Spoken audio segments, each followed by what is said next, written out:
Swallow right now and pay attention to how that felt. Was it easy and smooth? Or was there a slight stickiness, a small dryness at the back of your throat? If it was even slightly dry, here is the uncomfortable part.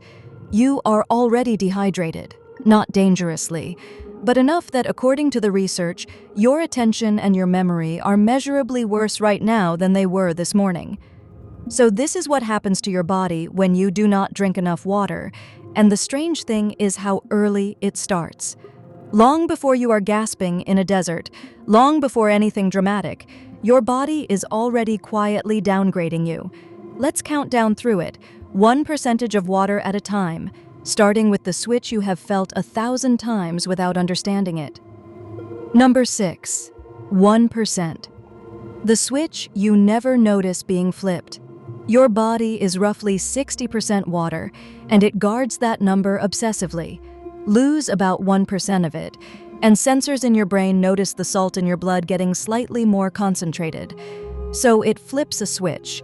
It releases a hormone that tells your kidneys to stop wasting water, and it makes you feel thirsty. That is it. That is what thirst actually is. Not your mouth being dry, but your brain reacting to your blood getting a little too salty. And here is the first thing worth knowing. Thirst is not an early warning. It is a late one. By the time you consciously feel it, your body has already been quietly compensating for a while, which means the next stage arrives before you have even reached for a glass. Number 5, 2%. When you get measurably worse at thinking, this is the one that surprises people. At around 2% water loss, which is a completely normal afternoon for a lot of people, studies find real, measurable drops in performance. Attention slips. Short-term memory gets worse, reaction time slows, mood gets worse, and people report more fatigue. 2%. That is not a desert. That is forgetting to drink during a long meeting. You would not notice it as dehydration. You would just think you were having an off day, or that the task was boring, or that you were tired for no reason. That is the genuinely unsettling part. Mild dehydration does not feel like dehydration. It feels like being slightly worse at being you. Number 4, 4%. When your brain physically shrinks. Keep going, and something almost hard to believe starts happening. As you lose water, your brain loses a small amount of volume too. Brain scans of dehydrated people show it measurably shrinking.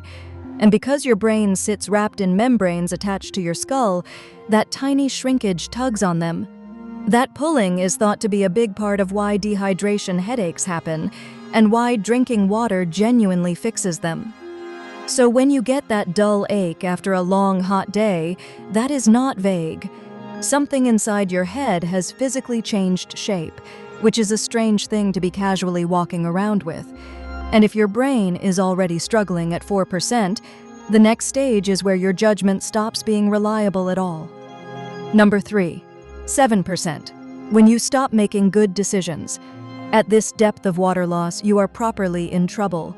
And the cruel part is that the organ you would use to recognize that is the one being affected. Thinking gets slow and muddy. People become confused, dizzy, irritable. They misjudge simple things. In survival situations, this is repeatedly the point where people make the mistake that kills them, not the dehydration itself. They walk in the wrong direction. They leave shelter.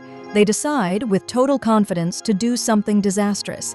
Your body is still working. But the part of you that decides what to do next has quietly stopped being trustworthy. And it does not announce that it has happened. Number 2, 10%.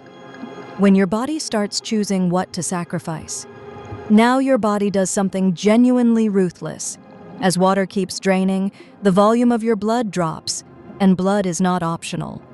Your brain and your heart need constant flow, or you die within minutes. So your body makes a decision. It squeezes blood vessels shut in the places it considers least essential, your skin, your gut, your kidneys, and pulls that blood inward to protect your core. That is why badly dehydrated people stop sweating and their skin goes cool and gray. It is not that the water ran out. It is that your body deliberately cut supply to your skin to keep your brain alive. Your kidneys, starved of flow, begin to fail. Your body is, quite literally, sacrificing organs in a triage decision you had no say in. Number 1. 15% and beyond. The limit and the man who broke it. Past roughly 15% water loss, survival becomes very unlikely. The blood is too thick, too little, too salty. The heart cannot move it properly. Organs shut down in sequence. The rough rule people quote is 3 days without water, and in heat it can be far less than that, sometimes barely a day. But bodies vary enormously, and one case shows just how much. In 1979, a young man in Austria was accidentally left in a cell in a building basement and forgotten. He had no food and no water. He was found alive after 18 days. He survived by licking condensation off the cold walls. He was close to death, but he lived. 18 days. Cool, dark, completely still, licking moisture off stone.